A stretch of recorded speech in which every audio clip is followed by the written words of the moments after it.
আরে গুন্ডা গুন্ডা গুন্ডার জাত নেই, ধর্ম নেই। আপনাকে গুন্ডাকে রাজধর্ম পালন করে নিয়ন্ত্রণ করতে হবে। তাই ভারতীয় জনতা পার্টির যারা 24-এ সক্রিয় সদস্য হলেন, তাদের মহান কর্তব্য নন্দীগ্রাম বিধানসভা বিজেপি ধরে রেখে যে বিধানসভাগুলো বিজেপির নেই, সেই বিধানসভাগুলোতেও পদ্ম ফুল ফুটিয়ে 2026 সালে এই পাপেদেরকে পশ্চিমবঙ্গ থেকে গণতান্ত্রিক ভাবে বিসর্জন দিয়ে একটি রাষ্ট্রবাদী দেশপ্রেমিক সরকার তৈরি করতে হবে। যে সরকার উত্তরপ্রদেশের মুখ্যমন্ত্রী যোগী আদিত্যনাথজির মতো সুশাসন দেবে, সুরক্ষা দেবে, সমস্ত ধর্ম স্বাধীনভাবে পালন করতে পারবে। রামনবমীতে 21 দফা শর্তেও 500-র বেশি, 1000-এর বেশি ভক্ত হাঁটতে পারবে না। আমাদের ঠিক করে নেওয়া রুটে যেতে হবে। এই জিনিস বন্ধ হবে।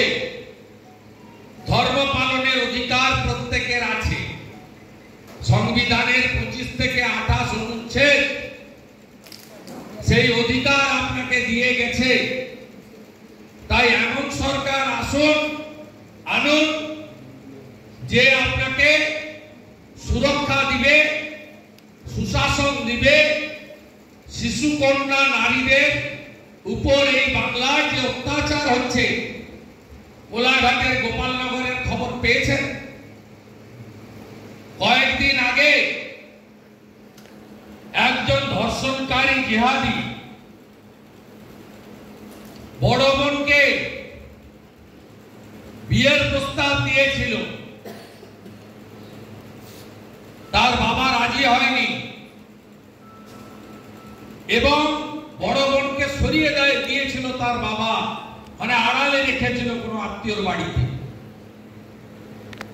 বাড়িতে কেউ না থাকার সুযোগ নিয়ে ছোট বোন ক্লাস 5-এ পড়ে,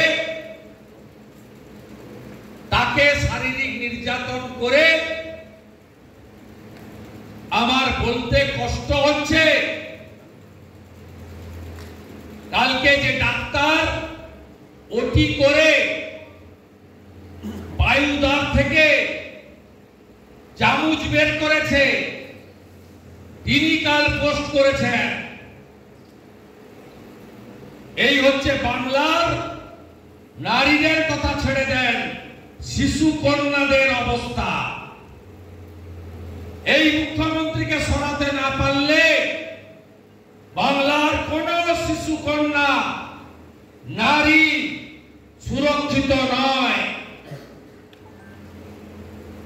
এমন সরকার আনুন, সক্রিয় সদস্যরা নিজ দায়িত্বে, যাতে গুজরাটের মতো শিল্পায়ন এবং কর্মসংস্থানের জোয়ার বয়ে এই রাজ্যে, এবং যাতে আপনার আমার বাড়ির ছেলে বাইরের রাজ্যে গিয়ে কাজ না করে এখানে সম্মানের সঙ্গে মোটা হাত, মোটা কাপড়ের সংস্থান করতে পারে, যা গুজরাট পেরেছে।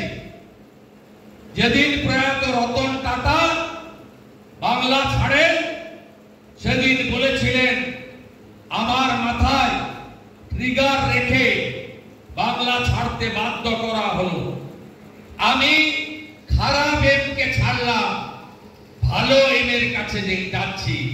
তার গাড়ির কারখানা সিঙ্গুর থেকে তুলে গুজরাটের সানন্দে নিয়ে গেছিলেন। 14 বছর একটাও ইন্ডাস্ট্রি হয়নি। আর আপনারা শুনলে খুশি হবেন, নরেন্দ্র মোদীজির সরকার আপনাদের অসমাপ্ত রেল প্রজেক্টের জন্য যেমন 300 কোটি টাকা বরাদ্দ করে কাজ শুরু করিয়েছেন নন্দীগ্রামে, সাথে সাথে জেলিংহামের জন্য 2000 কোটি টাকা বরাদ্দ হয়েছে। সেখানে ছোট জাহাজ তৈরি এবং মেরামতির জন্য ভারত সরকার 2000 কোটি টাকা কয়েকদিন আগে বরাদ্দ করেছে। তাই আমরা চাই আমাদের রাজ্যেও গুজরাটের মতো শিল্পায়ন এবং কর্মসংস্থান। আমরা চাই হেমন্ত বিশ্ব শর্মাজির নেতৃত্বে আসামে যেমন রোহিঙ্গাদের অনুপ্রবেশকারীদের চিহ্নিত করে 16 লক্ষকে ডাউটফুল করা হয়েছে, তাদেরকে ডিটেনশন ক্যাম্পে পাঠানো হয়নি। ডিটেনশন ক্যাম্প বলে কিছু নেই। তারা ভোটাধিকার, সরকারের সমস্ত সুযোগ সুবিধা এবং ডাউটফুল হিসেবে চিহ্নিত হয়েছেন এ বাংলায়। আমি কোন ভারতীয়র বিরুদ্ধে বলছি না। তিনি হিন্দু হতে পারেন, মুসলিম হতে পারেন, খ্রিস্টান হতে পারেন, শিখ হতে পারেন, জৈন হতে পারেন, পার্সি হতে পারেন, বুদ্ধিস্ট হতে পারেন, তিনি ভারতীয়। আমি অনুপ্রবেশকারীদের সম্পর্কে বলছি, যারা মূলত রোহিঙ্গা মুসলমান 540 কিলোমিটার বেড়া না থাকার কারণে হুড়ু করে ঢুকে আপনার রাজ্যে লাভ জিহাদ, ভোট জিহাদ, ল্যান্ড জিহাদ, রেশন জিহাদ সব করছে। এখানে বারে বারে ভারত সরকার বলার পরেও এই মুখ্যমন্ত্রী 540 কিলোমিটার বিএসএফ কে জমি দেয়নি, যাতে বেড়া সম্পূর্ণ করতে না পারে। তাই আপনারাও চাইবেন এই বাংলায় আসামের মতো একটা সরকার হোক, যে শরণার্থীদের আশ্রয় দেবে। কারণ আমাদের সিএএতে ধর্মীয় উৎপীড়নের কারণে যারা বাড়ি ঘর দুয়ার ছাড়তে বাধ্য হয়েছে, সেই হিন্দু, শিখ, খ্রিস্টান, জৈন, বুদ্ধিস্টদের সিএএ এর মাধ্যমে নাগরিকত্ব দেওয়ার কথা বলা হয়েছে। আর বাকি যারা, তাদেরকে অনুপ্রবেশকারী হিসেবে চিহ্নিত করার কথা বলা হয়েছে। আমরা চাই বাংলায় শরণার্থীরা আশ্রয় পাক, আর রোহিঙ্গা মুসলমান অনুপ্রবেশকারীরা, আমি দায়িত্ব নিয়ে বলতে পারি, একা সাদ শেখ নয়, একা জাভেদ মুন্সি নয়, বাংলাতে অন্তত 1 কোটি লোক ঢুকে পড়েছে। এবং আপনার রেশন, আপনার জমি, আপনার চাকরি, আপনার ভোট, আপনার অধিকার সব জায়গায় ভাগ বসাচ্ছে। তাই সক্রিয় সদস্যদের গুরুত্বপূর্ণ ভূমিকা নিতে হবে, যাতে পশ্চিম বাংলায় আগামী দিনে নরেন্দ্র মোদীজির আশীর্বাদ ধন্য একটি রাষ্ট্রবাদী সরকার তৈরি হয়। আমি আপনাদের সকলকে ধন্যবাদ জানাবো।